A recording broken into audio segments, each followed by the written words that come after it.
गेंदा फूल की राजकुमारी का राज। सनशाइन वैली के ऊंचे सुनहरे महल में रहती थी राजकुमारी इसाबेला। इस राज्य की खास बात यह थी कि यहाँ कभी पतझड़ नहीं आता था। पूरे राज्य में साल के 12 महीने गेंदे के फूल खिले रहते थे। इसाबेला को पूरा राज्य गेंदा फूल की राजकुमारी कहता था। जब वह हंसती थी तो हवा में गेंदे की खुशबू घुल जाती थी। लेकिन इसाबेला का एक राज था, वह कभी महल के बगीचे से बाहर नहीं जाती थी। लोगों को लगता था कि वह बहुत घमंडी है, पर सच तो कुछ और ही था। इसाबेला के पास एक जादुई शक्ति थी। वह जब भी किसी मुरझाए हुए गेंदे के फूल को छूती, वह फूल फिर से जी उठता और सोने की तरह चमकने लगता। लेकिन इस जादू की एक कीमत थी। जैसे ही वह फूल खिलता, राजकुमारी की यादों का एक छोटा सा हिस्सा गायब हो जाता। वह दूसरों की खुशी के लिए अपनी यादें कुर्बान कर रही थी, और यही उसका सबसे बड़ा राज था। उसके पिता राजा आर्थर इस बात से बहुत चिंतित थे। उन्होंने यह ऐलान करवा दिया कि जो कोई भी राजकुमारी की इस खामोश उदासी की वजह ढूंढ निकालेगा और उसे खुश करेगा, उसे राज्य का सबसे कीमती इनाम दिया जाएगा।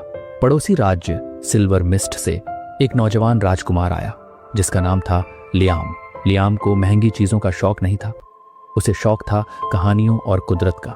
वह अपने साथ कोई फौज या सोना लेकर नहीं आया, बल्कि उसके हाथ में एक पुरानी जादुई किताब और एक बांसुरी थी।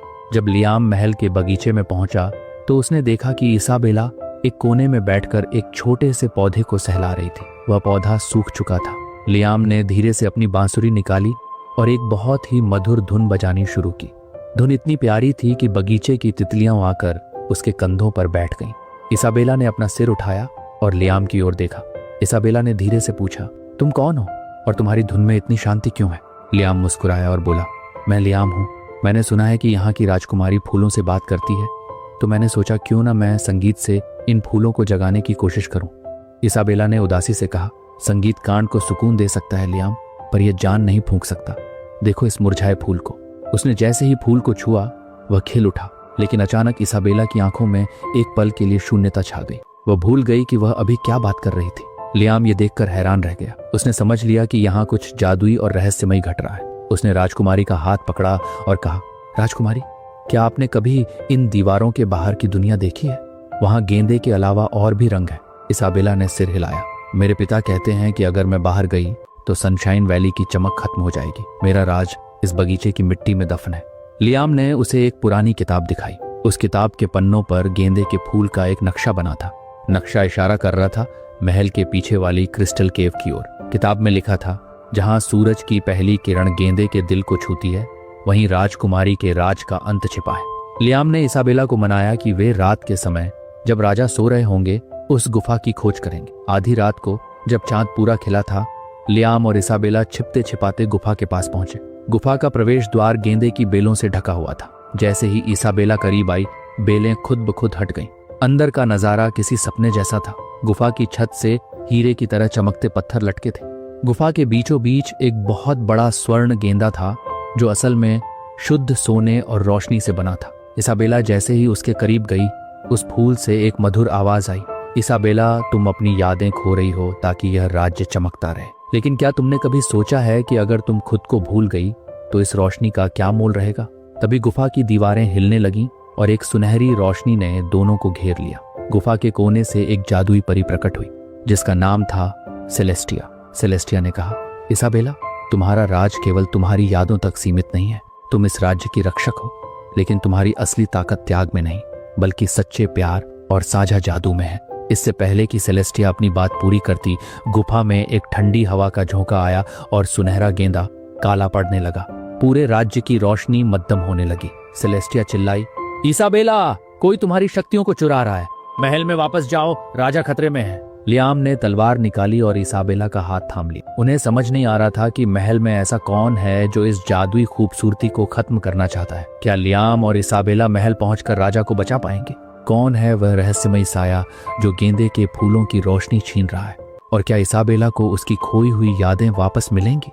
गुफा से निकलते ही लियाम और इसाबेला ने देखा कि आसमान का रंग नीला नहीं बल्कि गहरा बैंगनी हो गया था। सनशाइन वैली के वो चमकदार गेंदे के फूल जो रात में भी सूरज की तरह चमकते थे, अब मुरझाकर जमीन पर गिर रहे थे।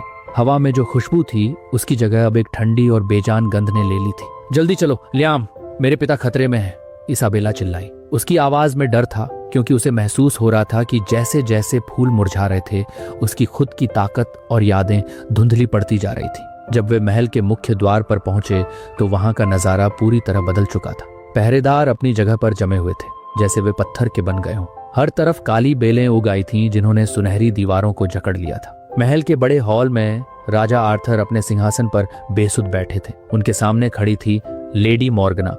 मॉर्गना राजा की मुख्य सलाहकार थी, जिसे सब बहुत दयालु समझते थे, लेकिन आज उसका असली रूप सामने था। उसके हाथों में एक काला कांच का जार था, जिसमें वह मुरझाते हुए गेंदे के फूलों की सुनहरी रोशनी को कैद कर रही थी। मॉर्गना ठहाका मारकर हंसी। इसाबेला, आखिरकार तुम अपनी गुफा से बाहर आ ही गई। तुम्हारी मासूमियत ही तुम्हारी सबसे बड़ी कमजोरी थी। तुमने अपनी यादें फूलों को दी और मैंने उन फूलों से तुम्हारी जादुई शक्ति चुरा ली। इसाबेला आगे बढ़ी, लेकिन अचानक वह लड़खड़ा गई। मैं यहाँ क्यों हूँ? तुम कौन हो? उसने लियाम की तरफ देखते हुए पूछा। लियाम का दिल बैठ गया। मॉर्गना की काली शक्ति ने फूलों की रोशनी सोख ली थी, जिसकी वजह से इसाबेला की वह सारी यादें जो उसने फूलों में संजोई थीं, गायब होने लगी थी। वह भूल चुकी थी कि लियाम उसका दोस्त है और वह खुद इस राज्य की राजकुमारी है। लियाम ने आगे बढ़कर इसाबेला को संभाला। इसाबेला, मुझ पर यकीन करो, मैं लियाम हूँ। तुम्हें याद करना होगा, ये फूल तुम्हारी आत्मा का हिस्सा है। मॉर्गना ने अपनी जादुई छड़ी घुमाई और काली बेलों को लियाम की तरफ लपका। इसे खत्म कर दो। मुझे अब इसाबेला की आखिरी याद भी चाहिए, ताकि मैं अमर हो सकूं। लियाम जानता था कि वह अपनी तलवार से जादू का मुकाबला नहीं कर सकता। उसे याद आया कि सेलेस्टिया ने गुफा में क्या कहा था, तुम्हारी असली ताकत सच्चे प्यार और साझा जादू में है। उसने अपनी जादुई बांसुरी निकाली। उसने अपनी आंखें बंद की और उन खूबसूरत पलों को याद किया जब उसने पहली बार इसाबेला को मुस्कुराते देखा था। उसने एक ऐसी धुन बजानी शुरू की जो उम्मीद और प्यार से भरी थी। बांसुरी की आवाज जैसे ही महल में गूंजी, काली बेलें थम गईं। संगीत की लहरों ने मॉर्गना के काले जादू को चुनौती दी। इसाबेला, जो बिल्कुल खोई हुई लग रही थी, संगीत की धुन पर धीरे धीरे झूमने लगी। संगीत उसके दिल के उन कोनों तक पहुंच रहा था जहां जादू भी नहीं पहुंच सकता था। लियाम बजाता रहा और अचानक इसाबेला की आंखों में चमक वापस आई। उसने जमीन पर गिरे एक मुरझाए हुए गेंदे के फूल को उठाया। मैं तुम्हें याद करूं या न करूं, पर मैं जानती हूं कि मेरा दिल इस राज्य के लिए धड़कता है, उसने फुसफुसाते हुए कहा। उसने उस फूल को चूमा और जैसे ही उसके आंसू फूल पर गिरे, एक जोरदार धमाका हुआ। वह फूल सोने का नहीं, बल्कि शुद्ध हीरे की तरह सफेद रोशनी में बदल गया। यह निस्वार्थ प्यार का जादू था जिसे मॉर्गना कभी नहीं समझ सकती थी। उस सफेद रोशनी ने मॉर्गना के काले जार को चकनाचूर कर दिया। कैद की गई सारी सुनहरी रोशनी बाहर निकल आई और पूरे महल में फैल गई। मॉर्गना चीखती हुई धुएं में बदल गई और गायब हो गई। महल फिर से चमक उठा। राजा आर्थर की नींद टूटी और पहरेदार होश में आ गए, लेकिन जीत पूरी नहीं हुई थी। इसाबेला ने लियाम की तरफ देखा। उसकी यादें वापस तो आईं, लेकिन पूरी तरह नहीं। वह मुस्कुराई तो सही, पर उसकी आंखों में अब भी कुछ सवाल थे। तभी महल के बीचों बीच लगे महान गेंदे के वृक्ष से एक आवाज आई। वह परी सेलेस्टिया थी। तुमने मॉर्गना को हरा दिया, लेकिन यादों का असली खजाना अभी भी बादलों के पार वाले उपवन में छिपा है। जब तक वह खजाना वापस नहीं आता, सनशाइन वैली का जादू हर पूर्णमासी को कम होता रहेगा। इसाबेला ने लियाम का हाथ थामा। क्या तुम मेरे साथ उस सफर पर चलोगे लियाम? मुझे अपनी पूरी पहचान वापस चाहिए। लियाम ने सिर झुकाकर कहा। दुनिया के अंत तक राजकुमारी। महल में रोशनी तो लौट आई थी, लेकिन वह पहले जैसी स्थिर नहीं थी। राजकुमारी इसाबेला को अपनी हाल की बातें तो याद थीं, पर उसके बचपन की यादें, उसकी शक्तियों का असली स्रोत अभी भी कहीं ओझल थे। परी सेलेस्टिया ने इशारा किया था बादलों के पार वाले उपवन की ओर। लियाम और इसाबेला ने अपनी यात्रा शुरू की। उनके पास केवल एक पुराना नक्शा, लियाम की जादुई बांसुरी और इसाबेला का वह सफेद गेंदा था, जो अब एक चमकते सितारे की तरह उनके रास्ते को रोशन कर रहा था। वे सनशाइन वैली की सबसे ऊंची चोटी माउंट ईथर पर पहुंचे। वहां हवा इतनी हल्की थी कि इंसान के कदम जमीन छोड़ देते थे। जैसे ही उन्होंने चोटी पर कदम रखा, बादलों के बीच से सुनहरी सीढ़ियां उभरने लगी। इसाबेला ने डरते हुए अपना पहला कदम रखा। जैसे ही उसके पैर सीढ़ी को छूते, वहां से संगीत की एक कोमल लहर निकलती। लियाम ने उसका हाथ थाम लिया। घबराओ मत इसाबेला, ये सीढ़ियां तुम्हारे दिल की धड़कन से जुड़ी है। जब तक तुम्हारा इरादा नेक है, ये तुम्हें गिरने नहीं देंगी। वे बादलों के ऊपर एक ऐसे साम्राज्य में पहुंच गए जहां छोटे छोटे द्वीप हवा में तैर रहे थे। हर द्वीप पर अलग रंग के गेंदे के फूल खिले थे, सिर्फ पीले नहीं, बल्कि नीले, गुलाबी और जादुई बैंगनी रंग के। जैसे ही वे पहले द्वीप पर उतरे, उनका रास्ता सिल्वर बीक नाम के एक विशाल और सुंदर पक्षी ने रोका। उसके पंख चांदी की तरह चमक रहे थे। ठहरो मुसाफिरों, पक्षी ने मानवीय स्वर में कहा। इस जंगल में वही प्रवेश कर सकता है जो अपनी सबसे प्यारी चीज का त्याग करने को तैयार हो। राजकुमारी, तुम यहाँ अपनी यादें ढूंढने आई हो, पर क्या तुम तैयार हो ये जानने के लिए कि तुमने उन्हें खोया क्यों था? इसाबेला का दिल धड़कने लगा। हाँ, मुझे सच जानना है, चाहे वह कितना भी कड़वा क्यों ना हो। सिल्वर बीक ने अपना सिर झुकाया और उन्हें एक विशाल क्रिस्टल झरने के पास ले गया। ये पानी नहीं बल्कि तरल यादें थी। इसाबेला ने जैसे ही झरने के पानी में अपना चेहरा देखा, उसे अपनी माँ रानी एलिना की तस्वीर दिखाई दी। उसे याद आया कि जब वह बहुत छोटी थी तो राज्य पर एक भयंकर सूखा पड़ा था। सारे फूल मुरझा रहे थे और खुशियां खत्म हो रही थी। रानी एलिना ने अपनी जादुई शक्ति से राज्य को बचाने के लिए एक समझौता किया था। उन्होंने अपनी पूरी आत्मा का जादू इसाबेला के भीतर डाल दिया ताकि वह राज्य की रक्षा कर सके। लेकिन इस जादू को सक्रिय रखने के लिए इसाबेला को समय समय पर अपनी यादों की कुर्बानी देनी पड़ती थी। इसाबेला की आंखों में आंसू आ गए। मेरी माँ ने यह सब मेरे लिए और इस राज्य के लिए किया था, लेकिन मैं अपनी माँ को ही भूल गई थी। तभी अचानक बादलों का रंग काला पड़ने लगा। मॉर्गना पूरी तरह खत्म नहीं हुई थी। उसकी परछाई अब भी इस जंगल में छिपी थी। काले धुएं ने लियाम को घेर लिया और उसे नीचे गहरी खाइयों की ओर खींचने लगा। लियाम! इसाबेला चिल्लाई। राजकुमारी, अपनी शक्तियों को पहचानो। लियाम ने नीचे गिरते हुए चिल्लाकर कहा, तुम्हें यादों की जरूरत नहीं है, तुम्हें बस एहसास की जरूरत है। इसाबेला ने अपनी आंखें बंद की। उसने उस सफेद गेंदे को अपने दिल से लगाया। उसने अपनी माँ की उस ममता को महसूस किया जो उसने सालों से भुला दी थी। अचानक उसके शरीर से एक ऐसी तेज सुनहरी रोशनी निकली जिसने सारे काले बादलों को चीर दिया।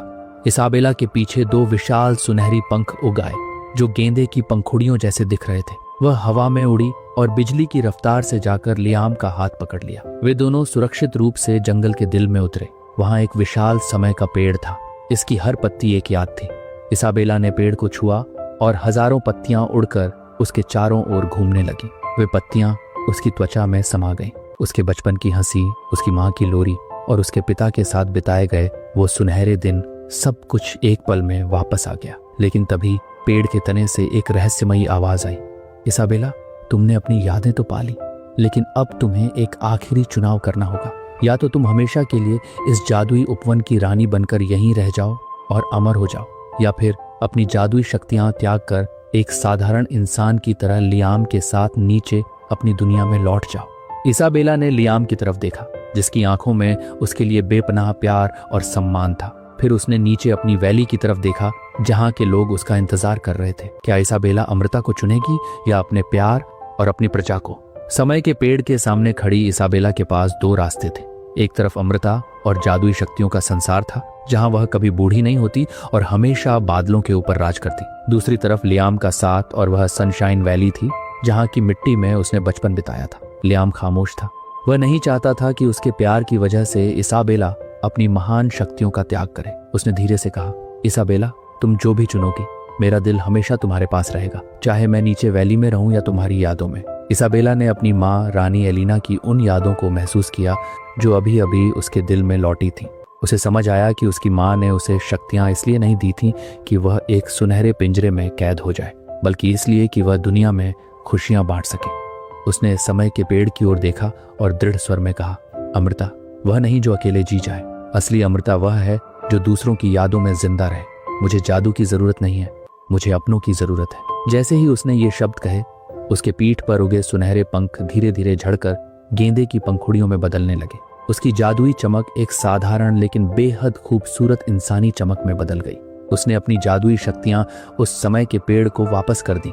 अचानक उपवन की जमीन कांपने लगी। मॉर्गना की बची कुची काली परछाई, जो अब एक विशाल काले धुएं के ड्रैगन का रूप ले चुकी थी, बादलों को चीरती हुई प्रकट हुई। अगर तुम जादुई नहीं हो तो तुम कुछ भी नहीं हो, मॉर्गना की भयानक आवाज गूंजी।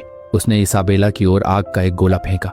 इसाबेला के पास अब कोई जादू नहीं था, वह निहत्थी थी। लेकिन तभी लियाम आगे आया। उसने अपनी जादुई बांसुरी को जोर से जमीन पर पटका। बांसुरी टूट गई और उसमें से एक चांदी की ढाल निकली। लियाम ने उस ढाल से इसाबेला को बचा लिया। इसाबेला, तुम्हारे पास जादू नहीं है, पर तुम्हारे पास सच्चा दिल है, लियाम चिल्लाया। उस सफेद गेंदे को याद करो जो तुमने प्यार से खिलाया था। इसाबेला ने अपनी हथेली खोली।